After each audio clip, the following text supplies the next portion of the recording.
আপনাকে যদি আমি গত 20 বছরে পৃথিবীর সবচেয়ে বড় বড় রেভলিউশনগুলোর একটা লিস্ট করতে বলি, সেই লিস্টে একদম উপরের দিকেই যে নামটা থাকবে সেটা হলো আরব স্প্রিং, বা বাংলায় আমরা এটাকে আদর করে বলি আরব বসন্ত। The Arab Spring. Arab Spring. Arab Spring. Either this is the first Arab revolution of the 21st century. আরব বসন্ত বা স্প্রিং কথাটা এটার সাথে কেন আসছে? বসন্ত বা স্প্রিং কথাটা আসার কারণ হলো বসন্ত বা স্প্রিং খুব সুন্দর একটা সময়, এবং এই আন্দোলন যখন শুরু করা হয় তখন বলা হয়েছিল যে এই আন্দোলন যদি সফল হয় তাহলে খুব সুন্দর একটা স্প্রিং বা বসন্ত আসবে, যে এই বসন্তে কোনো দুর্নীতি থাকবে না, কোনো আহাজারি থাকবে না, কোনো দমন পীড়ন থাকবে না, সরকার খুব সুন্দর করে মানুষজনের সাথে কাজকর্ম করবে। এবং এই ধরনের অনেকগুলো প্রমিসের উপর ভিত্তি করেই মানুষজন আরব দুনিয়ায় রাস্তায় নেমে আসে আন্দোলন করার জন্য তাদের রেসপেক্টিভ সরকারের বিরুদ্ধে। কাগজে কলমে আন্দোলন সফল হয়। আমি 2 বছর আগে ইজিপ্টে গিয়েছিলাম এবং তেহরিন স্কোয়ারে আমি এই আন্দোলনের ব্যাপারে অনেক কথা গোপনে রেকর্ড করেছিলাম, কারণ তেহরিন স্কোয়ারে কিন্তু আজকেও ভিডিও রেকর্ড করতে দেয় না, ওখানে অনেক পুলিশ থাকে এবং এই আন্দোলনের কথাবার্তা অনেক সময় দমায় রাখা হয়। আপনারা গোপন ক্লিপটা দেখে আসেন এবং তারপরে আমি আপনাদের বলতেছি কেন এই আন্দোলনের কথাটা এই মুহূর্তে বাংলাদেশের জন্য খুব বেশি সিগনিফিক্যান্ট।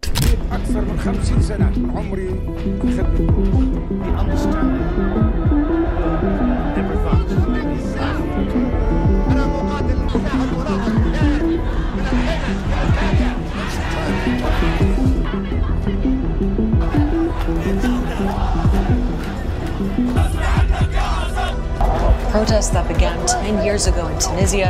খুব ভয়ে ভয়ে রেকর্ডটা করতে হচ্ছে, কারণ এইখানে এই ব্যাপারটা করা পুরোপুরি আনঅফিসিয়ালি ইললিগাল। অফিসিয়ালি কেউ কিছু বলে না, বাট আনঅফিসিয়ালি আপনি যদি আমার পিছনে যে মনুমেন্টটা দেখতেছেন, আমি খুব কষ্ট করে টাঙ্গুল দিয়ে দেখাচ্ছি, ওই জিনিসের ভিডিও করেন তাহলে আপনাকে পুলিশ ধরে নিয়ে যেতে পারে, ক্যামেরা তো নিয়ে যাবে, আপনি অ্যারেস্ট হয়ে যেতে পারেন। এটার কারণ হলো 2010 সালে একটা ভয়ঙ্কর আন্দোলন হয়েছিল, আপনারা অনেকেই জানেন, যে আন্দোলনটাকে বলা হয় আরব বসন্ত বা আরব স্প্রিং ইংরেজিতে অনেকে বলে।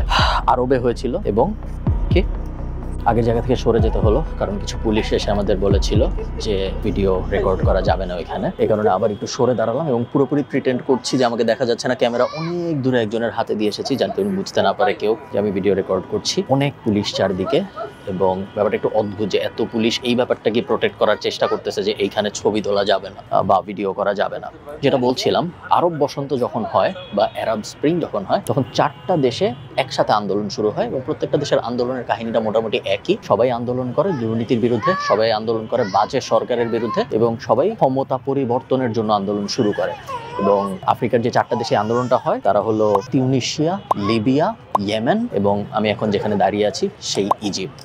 ইজিপ্টে এই আন্দোলনটা শুরু হয় যেখানে, ওই জায়গাটাই আমি এখন এক্স্যাক্টলি দাঁড়িয়ে আছি, জায়গাটার নাম হলো তাহরিন স্কোয়ার। আমি এখন যেখানে দাঁড়িয়েছি তার ঠিক একটু পিছনে, যেখানে আপনারা ওই মনুমেন্টটা দেখছেন, লম্বা মনুমেন্টটা, ওই লম্বা মনুমেন্টটার নিচে এবং তার চারদিকে একই দিনে 900-র মতো মানুষ অফিসিয়াল হিসাব মতোই মারা যায়, এবং আরো অসংখ্য মানুষ আহত হয়, অসংখ্য মানুষ গুম হয়, এবং অসংখ্য মানুষ অ্যারেস্ট হয়। আমি এখন যেখানে দাঁড়িয়ে আছি তার থেকে কয়েক কিলোমিটার দূরে আলেকজান্দ্রিয়া নামে একটা শহর আছে। শহরটা অনেক বিখ্যাত, কারণ আলেকজান্দ্রিয়া ব্যাপারটাও অনেক জনপ্রিয়। আলেকজান্দ্রিয়ায় পৃথিবীর সবচেয়ে বড় লাইব্রেরি ছিল, যেটা হারিয়ে গিয়েছে পানির নিচে। এরকম অনেক ধরনের লোকগাথা আছে এখনো। এই আলেকজান্দ্রিয়ায় একটা লোক ছিল, ওই লোকের নাম ছিল খালেদ। আমার নামের সাথে মিল, আমার নাম খালিদ, ওনার নাম খালেদ। খালিদ এগুলো মুসলিমদের জন্য খুব খুব পরিচিত একটা নাম, আপনারা জানেন। তো এই খালিদ লোকটা সাইবার ক্যাফেতে বসে একটা ভিডিও আপলোড দিয়েছিল, যে ভিডিওটা ছিল ইজিপ্ট পুলিশের দুর্নীতি নিয়ে। ইজিপ্ট পুলিশ ড্রাগ কারবারি নিয়ে একটা দুর্নীতি করেছিল, এবং এই ব্যাপারটা এই লোক নিজে রেকর্ডও করেনি, জাস্ট পাবলিশ করেছিল বা শেয়ার করেছিল একটা সাইবার ক্যাফে থেকে। তাকে বের করে আনা হয় এবং তারপরে তাকে মেরে ফেলা হয়। তাকে শুধুমাত্র যে মেরে ফেলা হয় তা না, তাকে পিটিয়ে মেরে ফেলা হয়, এবং এই পিটিয়ে মেরে ফেলার ভিডিও 2-3 দিনের মধ্যেই ভাইরাল হয়ে যায় সব জায়গায়। এই জিনিস যখন ভাইরাল হয়ে যায় তখন মানুষ ফুঁসে ওঠে এবং সবাই বলে যে না, আমাদের করতে হবে, এবং তখন এই প্রোটেস্টটা শুরু হয়। এই প্রোটেস্টটা পুরোটাই করা হয়েছিল টেকনোলজি ব্যবহার করে। ফেসবুকে গ্রুপ খোলা হয়, যে গ্রুপের নাম দেওয়া হয় আমার নাম খালেদ। টুইটারে আই এম খালেদ এই হ্যাশট্যাগটা শুরু হয়, এবং আস্তে আস্তে এই তেহরিন স্কোয়ারে মানুষ জমা হওয়া শুরু হয়। ওই সময় বিভিন্ন নিউজ আমি শিওর আপনারা দেখেছেন, আমি তখন ইউনিভার্সিটিতে পড়ি। 1981 সাল থেকে হোসনে মোবারক ইজিপ্ট শাসন করছিল। আপনি চিন্তা করেন, 1981 সাল থেকে 2010 সাল পর্যন্ত হোসনে মোবারক নর্মালি ইজিপ্ট শাসন করে গেছে। এবং ইজিপ্টের ক্ষেত্রে একটা কথা বলা হয় যে গত 4000 বছরে, 2015 সাল পর্যন্ত, গত 4000 বছরে এমন কোনো শাসক ছিল না, ইনক্লুডিং বর্তমান যুগের প্রাইম মিনিস্টার, প্রেসিডেন্ট, এমন মানুষজন এমন কেউ ছিল না যে স্বেচ্ছায় ক্ষমতা ছেড়ে দিয়েছে। তাদের হয় মেরে ফেলা হয়েছে বা তারা নিজেরা মরে গেছে এবং তারপরে রিপ্লেস হয়েছে, কেউ ক্ষমতা ছেড়ে দেয়নি। হোসনে মোবারক এরকম ছিল, সে ক্ষমতা ছাড়তে চায় নাই। অনেক আন্দোলন হয়েছে, অনেক দুর্নীতি হয়েছে, পুরো দেশ শেষ করে ফেলছে, বাট সে ক্ষমতা ছাড়তে রাজি হয় নাই কখনো। আন্দোলনটা যখন শুরু হয় তখন মাত্র কয়েক দিনের মধ্যে ও ক্ষমতাচ্যুত হয় এবং ও পালায় যেতে বাধ্য হয়। কোনো প্রেসিডেন্ট যখন পদত্যাগ করে তখন যা হয় তাই হয়েছে। মার্শাল ল শুরু হয়, আর্মি পুরো দেশ দখল করে ফেলে, এবং আর্মির হাতে 1 বছরের মতো দেশটা থাকে, তারপরে ইলেকশন হয় এবং তারপরে নতুন সরকার আসে, নতুন সরকারও মোটামুটি খারাপ। তো কথা যেটা আসে সবার মনে সেটা হলো আসলেই কি এই আরব স্প্রিং ব্যাপারটা সফল হয়েছে? আমার এখান থেকে যেতে হবে, আবার পুলিশ আসছে, বাকি আলাপ আমি আপনাদের সাথে অন্য কোনো লোকেশনে যেয়ে করছি। এই ভিডিওর স্পন্সর ট্যাপ সেন্ড এবং বাংলাদেশের বর্তমান রেমিটেন্স ক্রাইসিসের মধ্যে এরকম একটা অ্যাপের ভূমিকা নিয়ে আমি আপনাদের সাথে একটু পরে কথা বলতেছি, বাট একটু আন্দোলনের রেজাল্টটা আপনাদের বলি আরব স্প্রিং আসলে কি হয়েছিল। আরব স্প্রিং কিন্তু কাগজ কলমে সফল হয়, যে কয় জায়গায় আন্দোলন হয় সব জায়গায় আন্দোলনকারীরা যা চাইছিল তাই হয়, বাট রেজাল্টটার লং টার্ম এফেক্টটা কি আপনারা একটু দেখেন। তিউনিসিয়ায় স্বৈরাচার শাসন ছিল, আরব বসন্ত হয় এবং স্বৈরাচারের পতন ঘটে। স্বৈরাচারের পতন ঘটার পরে মানুষ ভোটাধিকার ফিরে পায় এবং মানুষ ভোট দেয়। ভোট দিয়ে তারা যাদের নির্বাচিত করে তারা তার পরের 7-8 বছরে এমন দুর্নীতি করে যে তিউনিসিয়ার মানুষ এখন বলে যে আরব স্প্রিং না হইলেই মনে হয় তাদের জন্য ভালো ছিল। ইজিপ্টের স্বৈরাচার ছিল হোসনে মুবারক। হোসনে মুবারককে সরায় নিয়ে আসা হয় আব্দুল ফাত্তাকে। হোসনে মুবারক যখন ছিল ইজিপ্টের স্বৈরাচার তখন $1 6 ইজিপশিয়ান পাউন্ড পাওয়া যেত এবং গত 2 বছরের হিসাব যদি আপনি দেখেন $1 হয়ে গেছে 42 ইজিপশিয়ান পাউন্ড। ইজিপ্ট হয়ে গেছে পৃথিবীর সবচেয়ে বেশি ঋণ নেওয়া দেশগুলোর একটা। ইজিপ্টের ইনফ্লেশন হয়ে গেছে পৃথিবীর সবচেয়ে বাজে ইনফ্লেশনগুলোর একটা এবং ইজিপ্টের ইকোনমির অবস্থা, ইজিপ্টের জুডিশিয়ারির অবস্থা, ইজিপ্টে একদম গলিতে গলিতে দুর্নীতি হয়, ইজিপ্টে একদম গলিতে গলিতে ঘুষ নেওয়া হয়, যেটা আপনি অন্য অনেক দেশে ইভেন বাংলাদেশেও আসলে কল্পনাও করতে পারবেন না, এত খারাপ অবস্থা ইজিপ্টের। তিউনিসিয়া আর ইজিপ্টের কথা আমি বাদই দিলাম, বাকি 3টা দেশের অবস্থা কিন্তু আরো খারাপ হয়েছে। সিরিয়া, লেবানন এবং ইয়েমেন, এই 3টা দেশে আরব স্প্রিং হয়েছিল এবং এই 3টা দেশ আরব স্প্রিং এর পরে ভয়ঙ্কর রকম বাজে বাজে যুদ্ধে জড়ায় পড়ে। আপনারা জানেন সিরিয়ায় কি হয়েছে, আপনারা জানেন লেবাননে কি হয়েছে। এগুলো নিয়ে ভিডিও করতে গেলে আলাদা অনেকগুলা ভিডিও লাগবে, কারণ এটার ভিতরে অনেক জিওপলিটিক্যাল ব্যাপার স্যাপারও জড়িত। শুধুমাত্র এই দেশগুলোর ফল্ট না, বাট প্রত্যেকটা দেশের অবস্থা, যেটা আমি পয়েন্ট মেক করতে যাচ্ছি, প্রত্যেকটা দেশের অবস্থা আসলে আরব স্প্রিং এর পরে আনফরচুনেটলি আরো খারাপ হয়ে গেছে। যেরকম বসন্তের স্বপ্ন দেখা হয়েছিল সেরকম বসন্ত অ্যাচিভ করা যায় নাই। বিভিন্ন স্কলাররা ওই আরব স্প্রিং এর পর থেকে আজকে পর্যন্ত, টাইমস বলেন, হার্ভার্ড বলেন, সবাই অনেক রিসার্চ করেছে যে এত বড় একটা আন্দোলন, পুরো আরব নিয়ে যে আন্দোলনটা হইলে, এতগুলা দেশের ইনভলভমেন্ট যে আন্দোলনে, এরকম আন্দোলনগুলো এত পাওয়ারফুল সরকারকে ফেলে দেওয়ার পরেও কেন সফল হইতে পারলো না? কেন লং টার্মে অনেক মানুষ ভাবতেছে যে আরব স্প্রিং না হইলেই ভালো হইতো, বা আরব স্প্রিং এ আমরা হ্যাপি না আরব স্প্রিং এর রেজাল্ট দিয়ে। এবং এই অনেক অ্যানালাইসিসের পরে 4টা ব্যাপার পাওয়া গেছে, যে 4টা ব্যাপার যদি এনশিওর করা যায় তাহলে এইটা এনশিওর করা যাবে যে বাংলাদেশের অবস্থাও যেন এই আরব স্প্রিং এর দেশগুলোর মতো না হয়। জাস্ট এই 4টা ব্যাপার যদি আমরা ঠিক করতে পারি তাহলে আমি বিশ্বাস করি বাংলাদেশ অনেক অনেক সুন্দর একটা ভবিষ্যৎ পাবে এবং এই আরব স্প্রিং এ যা হয়েছে এরকম কোনো কিছুই বাংলাদেশের সাথে হবে না। আচ্ছা, যেটা আমি বলছিলাম, এই ভিডিও স্পন্সর করেছে ট্যাপ সেন্ড। ট্যাপ সেন্ড হলো নন রেসিডেন্সিয়াল বাংলাদেশিদের দেশে টাকা পাঠানোর একটা অ্যাপ এবং ইকোনমির অবস্থা খুবই খারাপ। আপনারা জানেন বিদেশ থেকে ফরেন রেমিটেন্স পাঠানো এখন আসলে খুবই জরুরি। আমরা কোভিডের মাঝামাঝি সময় শুনেছিলাম আমাদের রিজার্ভ ছিল $41 বিলিয়ন বা $48 বিলিয়ন। ওটা ছিল আমাদের একদম হাইয়েস্ট। বাংলাদেশের ইতিহাসে এত বেশি ফরেন কারেন্সি আমাদের রেমিটেন্সে জমা ছিল না কখনোই। বাট রিসেন্ট সবচেয়ে লাস্ট আমরা যে ফিগারটা পেয়েছি সেটা ছিল $14 বা $15 বিলিয়ন, যেটা দিয়ে 3 থেকে 6 মাস বাংলাদেশের পক্ষে চলা সম্ভব, এর বেশি না। তাও মাসখানেক হয়ে গেছে এই ফিগারটা পাওয়ার। তারপরে কি হয়েছে আমরা আসলে জানি না, কারণ তারপরে আর কোনো ফিগার বাংলাদেশ ব্যাংক পাবলিশ করে নাই এখন পর্যন্ত, যখন আমি এই ভিডিওটা রেকর্ড করতেছি তখন পর্যন্ত। সো আপনি যদি এমন হয়ে থাকেন যিনি বিদেশ থেকে দেশে টাকা পাঠান, তাহলে আপনার অবশ্যই উচিত প্রপার চ্যানেল মেইনটেইন করে রেমিটেন্স পাঠানো, কারণ এই মুহূর্তে বাংলাদেশের আপনার রেমিটেন্সের অনেক দরকার। ট্যাপ সেন্ড ব্যবহার করার 5টা বেনিফিট আছে। ওদের অ্যান্ড্রয়েড এবং iOS 2টা অ্যাপই আছে, আপনি যে কোনো অ্যাপ ইউজ করতে পারেন। ফার্স্ট বেনিফিট হইল জিরো ফিজ অন ট্রান্সফার। টাকা পাঠাইতে বা যিনি টাকা রিসিভ করবেন তার টাকা রিসিভ করতে কোনো এক্সট্রা খরচ হয় না। সেকেন্ড বেনিফিট, খুব ভালো এক্সচেঞ্জ রেট। আপনি যখন টাকা পাঠাবেন আপনি দেখবেন খুব ভালো একটা এক্সচেঞ্জ রেটে ডলার টু বিডিটি বা ইউরো টু বিডিটি কনভার্সন হচ্ছে। 3 নম্বর বেনিফিট, ফ্লেক্সিবল পেমেন্ট মেথড। আপনি যাকে টাকা পাঠাচ্ছেন তার বিকাশ অ্যাকাউন্টে, তার নগদ অ্যাকাউন্টে, কুপন পিন ব্যবহার করে, তার ব্র্যাক ব্যাংকে, অন্য যে কোনো ব্যাংকে অনেকভাবেই টাকা আপনি তাকে পাঠিয়ে দিতে পারতেছেন, কোনো একটা প্ল্যাটফর্ম ডিপেন্ডেন্সি থাকে না। 4 নম্বর বেনিফিট, কুইক ট্রান্সফার স্পিড। খুব তাড়াতাড়ি টাকা চলে যায়, আপনি যাকে টাকা পাঠাচ্ছেন তার নির্দিষ্ট কাল পর্যন্ত অপেক্ষা করতে হয় না। UK, USA, UAE, Europe, Canada, এই 5 জায়গায় এই মুহূর্তে ট্যাপ সেন্ড অ্যাভেলেবল। আপনি যখন টাকা পাঠাচ্ছেন আপনি যদি KF কুপনটা ইউজ করেন তাহলে আপনি 10 ক্রেডিট এক্সট্রা পাবেন। তো আপনি যদি $100 পাঠান তাহলে যিনি টাকা পাচ্ছেন তিনি অ্যাকচুয়ালি $110 সমপরিমাণ টাকা পাবেন। Same for euro, same for pound. But আপনি যদি দিরহাম পাঠান তাহলে 100 দিরহাম পাঠাইলে সে 125 দিরহাম পাবে। দিরহামের ক্ষেত্রে একটু বেশি পায়। সো আপনি যদি কুপনটা ইউজ করেন তাহলে ফরেন রেমিটেন্স আসলে একটু বেশি যাবে। সব বিস্তারিত ডেসক্রিপশনে বা কমেন্টে দেওয়া থাকবে। চলুন ভিডিওতে ফেরত যাওয়া যাক। প্রথম কাজ যেটা আমাদের অ্যাবসোলুটলি এনশিওর করতেই হবে, এবং এই কাজ না করলে কখনোই আমরা খুব সুন্দর একটা বাংলাদেশ পাবো না, যে বাংলাদেশের স্বপ্ন আমরা সবাই দেখি, সেটা হলো ফার্স্ট অ্যামেন্ডমেন্ট টাইপ একটা রীতি এস্টাবলিশ করা। দেখেন, আমেরিকা খুব বাজে একটা দেশ হইতে পারে, আমেরিকার অনেক সমস্যা থাকতে পারে, আমেরিকার অবস্থা আমাদের থেকেও খারাপ হইতে পারে, আমেরিকার ল অ্যান্ড অর্ডার অবস্থা আরো খারাপ হইতে পারে, সব আমেরিকা খুবই খারাপ দেশ হইতে পারে, আমেরিকাকে অনেকে পছন্দ করে না, আমি জানি, আমেরিকাকে আমি নিজেও খুব বেশি ভালোবাসি এরকম না, সব ঠিক আছে। হাউএভার আমেরিকার খুব সুন্দর একটা ব্যাপার আছে, যেই ব্যাপারটার জন্য আমেরিকা পুরা বিশ্বে অনেক বেশি সমাদৃত, সেটা হলো আমেরিকার ফার্স্ট অ্যামেন্ডমেন্ট রাইটস। 1971 সালে যখন আমাদের মুক্তিযুদ্ধ হয় তখন আমেরিকা তাদের সংবিধান সংশোধন করে ফার্স্ট অ্যামেন্ডমেন্ট রাইটস বলে একটা ব্যাপার ইনক্লুড করে, এবং এটা একদম ঐতিহাসিক একটা ব্যাপার, কারণ এই ফার্স্ট অ্যামেন্ডমেন্ট রাইটস আমেরিকান সাধারণ মানুষকে একটা স্পেসিফিক পাওয়ার দেয়, যে পাওয়ারটা আমাদের মতো মানুষদের জন্য খুব বেশি দরকার। ফার্স্ট অ্যামেন্ডমেন্টে আমেরিকার সরকার 5টা ব্যাপার আমেরিকার সাধারণ সিটিজেনদের জন্য এনশিওর করে, যে 5টা ব্যাপার আমার মতে বাংলাদেশের মানুষদের জন্য অত্যন্ত অত্যন্ত জরুরি, এবং এই ফার্স্ট অ্যামেন্ডমেন্ট ব্যাপারটা যদি আমরা এনশিওর করতে পারি আমাদের সংবিধানে, তাহলে আমাদের 99% প্রবলেম অটোমেটিক্যালি সলভ হয়ে যাবে। সো ফার্স্ট অ্যামেন্ডমেন্টের 5টা ব্যাপার কি কি? 1 নম্বর ব্যাপার ফ্রিডম অফ রিলিজিয়ন। এই ব্যাপারটা বাংলাদেশে অলরেডি আছে, সো এটা নিয়ে তেমন কোনো কাজকর্ম করার দরকার নেই। ফ্রিডম অফ রিলিজিয়নের মেইন বক্তব্যটাই হইল যার যে ধর্ম সে তার ধর্ম শান্তিপূর্ণভাবে পালন করবে, কেউ অন্যজনকে যায় তার ধর্ম পালন করতে বাধা দিবে না, কেউ এসে বলবে না যে তুই এই ধর্ম কেন পালন করিস, তোর তো আমার ধর্ম পালন করতে হবে, এরকম কোনো ব্যাপার থাকবে না, যেটা বাংলাদেশে অ্যাকচুয়ালি অলরেডি আছে। এটা নিয়ে আমাদের তেমন কোনো অনেক জটিল কাজকর্ম করতে হবে এরকম না। সৃষ্টির শুরু থেকেই বাংলাদেশ গত 55-60 বছরে খুব নর্মালি কিছু কিছু ব্যাপার বাদ দিলে যে যার ধর্ম পালন করে আসতে পেরেছে। Second, freedom of press. আপনারা জানেন প্রেসকে বা সাংবাদিকতা এই ব্যাপারটাকে অনেক সময় বলা হয় গণতন্ত্রের মূল স্তম্ভগুলার একটা।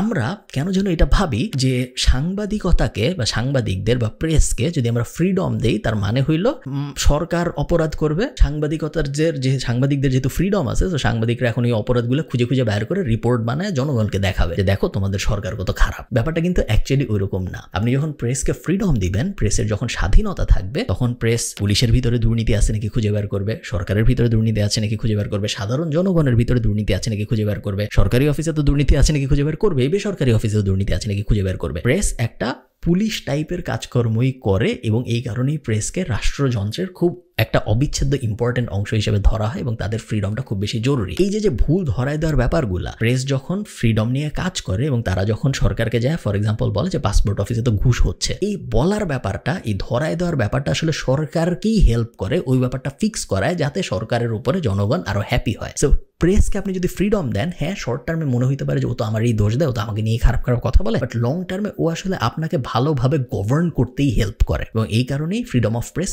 খুব খুব খুব বেশি জরুরি। Third, right two assemble. আমেরিকার এই ফার্স্ট অ্যামেন্ডমেন্ট রাইটে বলা হয়েছে যে আপনার যদি কোনো দাবি থাকে, আপনি সেই দাবি পেশ করার জন্য অ্যাসেম্বল করতে পারেন, আপনার প্রোটেস্ট করার রাইট আছে, এবং এই দাবি যেই দাবি হোক ম্যাটার করে না। আপনারা জানেন, আপনারা অনেক সময় দেখছেন যে আমেরিকা ফ্ল্যাট আর্থ নিয়ে কনভেনশন হয়, যে দুনিয়া আসলে গোল না, দুনিয়া ফ্ল্যাট, এবং এই বিষয়ে যারা একমত তারা বিশাল হয়ে কনভেনশন করে। তারা অনেক সময় সরকারকে দাবি জানায় যে দুনিয়া গোল না, দুনিয়া ফ্ল্যাট, এটা মেনে নিতে হবে আপনাদের। তাদের উপর কিন্তু ধরপাকড় হয় না। এটা খুব আজব একটা ধারণা এটা, বা রিলিজিয়নের ক্ষেত্রে সায়েন্টোলজি একটা রিলিজিয়ন হিসেবে আমেরিকা চালায়, এগুলো সবই খুব আজব আজব এক্সাম্পল হইতে পারে। বাট ওই যে ফার্স্ট অ্যামেন্ডমেন্ট, আমেরিকার সরকার বলে না যে দূর তুই যা এখান থেকে। আমেরিকা বলে যে না, তোমার রাইট আছে অ্যাসেম্বল করার, তোমার রাইট আছে তোমার দাবি দেওয়া পেশ করার, দাবি দেওয়া যত আজগুবি হোক ম্যাটার করে না, তাও আমরা তোমার উপরে গুলি করবো না, তাও আমরা তোমার পুলিশ দিয়ে মারবো না, তাও আমরা তোমার উপরে মামলা দিব না, কারণ সবার রাইট আছে যার যার দাবি পেশ করার এবং অ্যাসেম্বল করার। অ্যামেন্ডমেন্টের 4 নম্বর ধারা যেটা, সেটা হলো right two petition. Right two petition মানে হলো অফিসিয়ালি বা ফর্মালি আপনি যদি সরকারের কোনো কাজে বা সরকারের কোনো এমপির কোনো কাজে যদি আপনি খুশি না হন, এবং আপনার যদি মনে হয় যে এর বিরুদ্ধে আপনার একটা ফর্মাল অ্যালিগেশন দিয়ে একে তার এমপি পদ থেকে সরায় ফেলা উচিত বা একে তার মন্ত্রী পদ থেকে সরায় ফেলা উচিত, আপনি সেটা করতে পারেন এই রাইট টু পিটিশন লটা দিয়ে। এবং fifth, the absolute most important part of First Amendment is freedom of speech. আমেরিকার মানুষ যে পরিমাণ ফ্রিডম অফ স্পিচ এনজয় করে, পৃথিবীর খুব কম দেশই আছে যেই দেশের মানুষ ওই একই রকম ফ্রিডম অফ স্পিচ এনজয় করতে পারে। আপনারা হয়তো বলবেন যে ইউরোপ কি ওরকম ফ্রিডম অফ স্পিচ এনজয় করে না? করে না, কিন্তু আপনি যদি জার্মানি যান, আপনি নাৎসি পার্টির অত্যাচারের কথা অস্বীকার করতে পারবেন না ফর এক্সাম্পল। এরকম অনেক অনেক স্পেসিফিক ল টাইপ জিনিসপত্র আছে যেগুলো ইউরোপের বিভিন্ন রিজিয়নে আছে, ইউকের বিভিন্ন জায়গায় আছে। বাট আমেরিকা আমার জানা মতে একমাত্র দেশ যেখানে আপনি একই তালে ডোনাল্ড ট্রাম্প থেকে শুরু করে, বারাক ওবামা থেকে শুরু করে, রিলিজিয়াস বডিজ থেকে শুরু করে, সাধারণ মানুষ থেকে শুরু করে, যাকে যা ইচ্ছা বলতে পারেন, যার বিরুদ্ধে যা ইচ্ছা বলতে পারেন, কখনো কথা বলার জন্য আপনার এগেনস্টে পানিশমেন্ট আসে না, এবং এই ব্যাপারটা এনশিওর করে ফার্স্ট অ্যামেন্ডমেন্ট। আচ্ছা, শুধু ফার্স্ট অ্যামেন্ডমেন্ট ইমপ্লিমেন্ট করতে পারলেই যে সব সোনায় সোহাগা হয়ে যাবে এরকম না, আরো কিছু কিছু ব্যাপার আছে যে ব্যাপারগুলো ইমপ্লিমেন্ট করতে পারাটা আসলে খুব বেশি জরুরি যদি আমরা খুব সুন্দর একটা বাংলাদেশ চাই তার জন্য।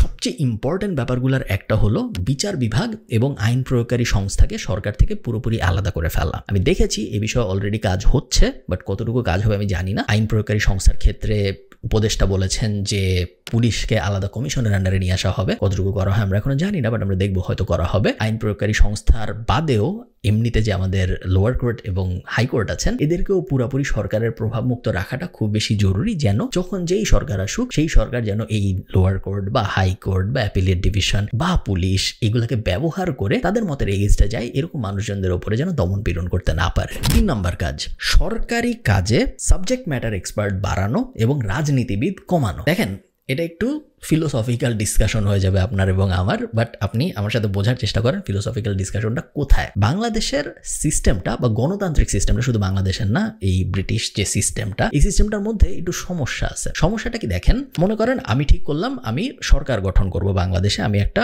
পার্টি নিলাম, মাকলু পার্টি। এই মাকলু পার্টি বাংলাদেশের নেক্সট ইলেকশন লড়বে। সো বাংলাদেশে 300 আসন আছে। 300 আসনের প্রত্যেকটায় আমি আপনাদের মধ্যে থেকে যারা আমার সাবস্ক্রাইবার আছে তাদেরকে একজনকে এক একটা আসন দিলাম, যে যান আপনি এখন নোয়াখালী 1 আসনে বসেন, আপনি নোয়াখালী 2 আসনে বসেন, এবং তারপরে আমরা পুরো দেশে একটা ক্যাম্পেইন করলাম যে সবাই মাকলু মার্কায় ভোট দিন। মনে করেন আমরা জিতলাম, ধরেন আমরা 300 আসনই পাইছি, আমাদের কোনো অপোজিশন দাঁড়াইতে পারেনি, আমরা সবাই মিলেই পুরো একচ্ছত্র অধিপত্য আমাদের সংসদে, আমরা সবাই 300 আসনের 300 আসনই আমাদের, ঠিক আছে। সো 300 আসন যখন আমি পেলাম এবং আমি যখন সরকার ফর্ম করলাম, আমি তো হইলাম প্রধানমন্ত্রী তাইলে ওই সরকারের। তো এই প্রধানমন্ত্রী যখন আমি হলাম, এখন আমার সরকার চালানোর জন্য কি লাগবে? সরকার চালানোর জন্য এখন আমার লাগবে মন্ত্রী, সরকার চালানোর জন্য এখন আমার লাগবে প্রতিমন্ত্রী। তো এই মন্ত্রী এবং প্রতিমন্ত্রী আমি কোথা থেকে সিলেক্ট করব? মন্ত্রী এবং প্রতিমন্ত্রী সিলেক্ট করার জন্য আমার হাতে অপশন 2টা। বাংলাদেশ সংবিধান অনুযায়ী আমি টেকনোক্র্যাট মন্ত্রী নিতে পারি কিছু। সো মনে করেন কথার কথা, আমার মনে হইল যে সড়ক ও যোগাযোগে আমার একটা ভালো মন্ত্রী দরকার, যে সড়ক ও যোগাযোগ খুব বুঝে। এখন আমি আপনাদের সবার দিকে তাকাইলাম, যে 300 জন আপনারা জিতছেন, 300 জনের দিকে তাকাই আমি দেখলাম যে এই 300 জনের মধ্যে তো আসলে সড়ক ও যোগাযোগ নিয়ে কাজকর্ম করে এরকম কেউ নাই। এরা তো সারা জীবন রাজনীতিই করছে। এরা সড়ক যোগাযোগ নিয়ে এদের না আছে কোনো পড়াশোনা, সড়ক যোগাযোগ নিয়ে না আছে এদের কোনো এক্সপিরিয়েন্স, না আছে কোনো এক্সপার্টিস, না ওরা সড়ক পরিবহনের কোথাও কোনোদিন কাজ করছে। এদের কোনো একজনকে যদি আমি সড়ক ও যোগাযোগের মন্ত্রী বানাই ফেলি হঠাৎ করে, তারা কিছুই বুঝবে না। আমার হাতে অপশন কি, আমি একটা টেকনোক্র্যাট মন্ত্রী বাইরের থেকে এনে ওখানে বসাই দিলাম। টেকনোক্র্যাট মন্ত্রীর কিন্তু লিমিটেশন আছে, আমি চাইলেই 300টাই টেকনোক্র্যাট মন্ত্রী বসাই দিতে পারি না, সম্ভবত 30%, বাট আমি ভুল হইতে পারি। তো একটা টাইম আমার এরকম আসবে যখন আমার এখান থেকেই মন্ত্রী এবং প্রতিমন্ত্রী নিতে হবে। এই সিচুয়েশনটা যখন আসে বাংলাদেশে, তখনই আপনারা দেখেন আইসিটি প্রতিমন্ত্রী হয়, বাংলা বিষয়ে অভিজ্ঞ একজন, বাংলায় সারা জীবন পড়াশোনা করেছেন এরকম একজন মানুষকে ধরে এনে আইসিটির প্রতিমন্ত্রী বানায় ফেলা হয়। বা সারা জীবন ধরেন অমুক একটা র্যান্ডম সাবজেক্টে পড়াশোনা করেছেন, তাকে ধরে এনে সড়ক ও যোগাযোগ মন্ত্রী বানায় ফেলা হয়। একটা র্যান্ডম মানুষকে ধরে এনে স্বরাষ্ট্র মন্ত্রণালয়ে বসায় দেওয়া হয়। তার কারণ আমাদের রাজনীতিতে সাবজেক্ট ম্যাটার এক্সপার্ট কম এবং রাজনীতিবিদ বেশি। যে মানুষটা এমপি ইলেকশনে জিতে আসেন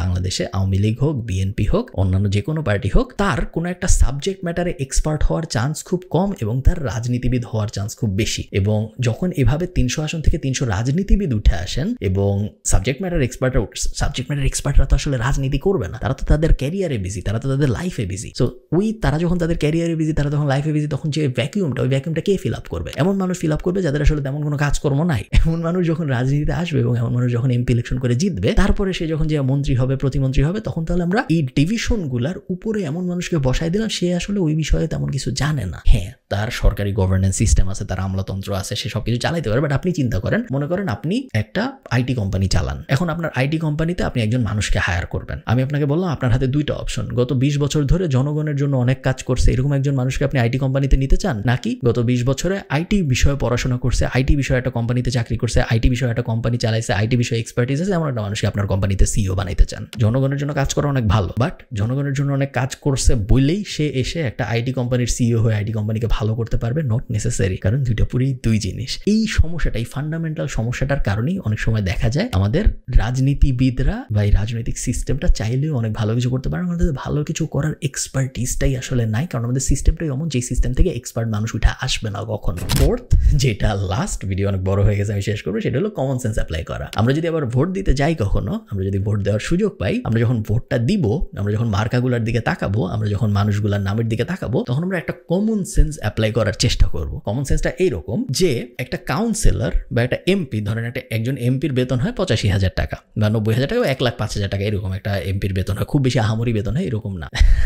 আমি ছোটবেলায় জিটিএ ভাইস সিটি খেলতাম। জিটিএ ভাইস সিটি অনেক পপুলার ছিল এবং এটা একটা গেম, আপনারা যারা জানেন না, জিটিএ ভাইস সিটি বেশ পপুলার একটা গেম। তো জিটিএ ভাইস সিটিতে চিট কোড দিয়ে পুলিশ থেকে বাঁচা যাইতো এবং অ্যাম্বুলেন্স নিয়ে আসা যাইতো। তো অনেক সময় অ্যাম্বুলেন্সের ড্রাইভার হিসেবে আমি GTA Vice Cityতে খেলতাম, যে আমার কাজই ছিল আমি অ্যাম্বুলেন্স চালাবো এবং যারা রাস্তাঘাটে অসুস্থ অবস্থায় পড়ে আছে তাদেরকে উঠায় হসপিটালে নিয়ে আসবো, এবং প্রত্যেকবার একজন অসুস্থ রোগীকে হসপিটালে নিয়ে আসতে পারলে আমাকে $5 বা $10 এরকম দেওয়া হতো, গেম কারেন্সি, অ্যাকচুয়াল কারেন্সি না। তো মানুষ অসুস্থ হইতো, অ্যাম্বুলেন্স চালায় যাইতাম রাস্তা দিয়ে, যাওয়ার পথে আমি 4-5 জনকে মেরে যাইতাম, এবং একজনকে ঠিকই বাঁচাইতে যাচ্ছি বাট এত রাফলি চালাইতাম গেমের মধ্যে যে ওই একজনকে বাঁচাইতে যেয়ে 4-5 জনকে মেরে ফেলতেছি, এবং তারপরে একজনকে ঠিকই আমি হসপিটালে নিয়ে আসতাম। তারপর আবার দেখতাম যে যাদেরকে আমি মেরে গেছি তাদেরকে পরের মিশনে আনতে বলতেছে হসপিটালে। এই জিনিসটা আমি এই কারণে বলতেছি, তার কারণ যদি আপনি দূরের থেকে দেখেন জিনিসটা, তাহলে আপনার মনে হবে যে ও কত ভালো, ও একজন অ্যাম্বুলেন্স চালক, ও অসুস্থ মানুষকে হসপিটালে নিয়ে আসতেছে, ও তো ভালো, ও একজন ভালো মানুষ, ওরই আমি ভোট দিব। আপনি যদি একটু কাছের থেকে দেখেন তাহলে আপনি দেখবেন যে হ্যাঁ, ও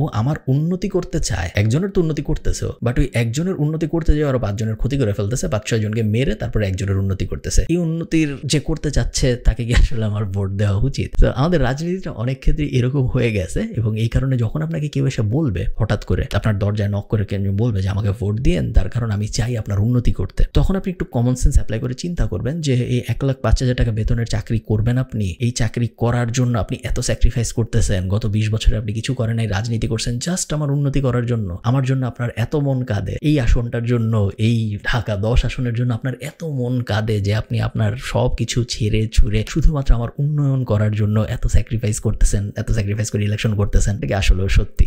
বেশিরভাগ সময় এটা আসলে সত্যি হয় না। বেশিরভাগ সময় মানুষ আমাদের উন্নতি করার জন্য ইলেকশন করে না, বেশিরভাগ সময় মানুষ ইলেকশন করে তাদের উন্নতি করার জন্য, এবং বেশিরভাগ সময় মানুষ ইলেকশন করে পাওয়ারের জন্য। কারণ আমরা ম্যাসলোর হায়ারার্কি অফ নিডস থেকে দেখেছি power is the ultimate win. পাওয়ারের উপরে আর কিছু নেই। আপনার যত টাকাই থাকুক, আপনার যাই থাকুক নাই থাকুক, আপনি যতদিন পাওয়ার না পাচ্ছেন ততদিন পর্যন্ত আপনি আলটিমেট অ্যাচিভার হইতে পারেন না, এবং এই কারণেই মানুষজন রাজনীতি করে। এই ভুল ধারণাটা থেকে আমাদের বেরোইতে হবে যে মানুষজন আমাদের উন্নয়নের জন্য রাজনীতি করতেছে। ভালো থাকেন সবাই, সবার সাথে আমার দেখা হবে পরের কোনো একটা ভিডিওতে। টাটা।